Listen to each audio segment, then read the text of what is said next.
اور اگر اللہ چاہتا تو تم سب کو ایک ہی جماعت بنا دیتا، لیکن وہ جسے چاہتا ہے گمراہ رہنے دیتا ہے اور جسے چاہتا ہے ہدایت دیتا ہے۔ اور جو عمل تم کرتے ہو اس دن ان کے بارے میں تم سے ضرور پوچھا جائے گا۔ اور اپنی قسموں کو آپس میں اس بات کا ذریعہ نہ بناؤ کہ لوگوں کے قدم جم چکنے کے بعد لڑکھڑا جائیں، اور اس وجہ سے کہ تم نے لوگوں کو اللہ کے رستے سے روکا تم کو سزا چکھنی پڑے اور تمہیں بڑا سخت عذاب ملے۔ اور اللہ سے جو تم نے عہد کیا ہے اس کو مت بیچو اور اس کے بدلے تھوڑی سی قیمت نہ لو، کیونکہ ایفائے عہد کا جو صلہ اللہ کے ہاں مقرر ہے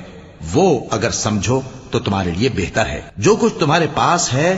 وہ ختم ہو جاتا ہے، اور جو اللہ کے پاس ہے وہ باقی ہے کہ کبھی ختم نہیں ہوگا۔ اور جن لوگوں نے صبر کیا ہم ان کو ان کے اعمال کا بہت اچھا بدلہ دیں گے۔ جو شخص نیک اعمال کرے گا مرد ہو یا عورت اور وہ مومن بھی ہوگا تو ہم اس کو دنیا میں پاک زندگی بسر کروائیں گے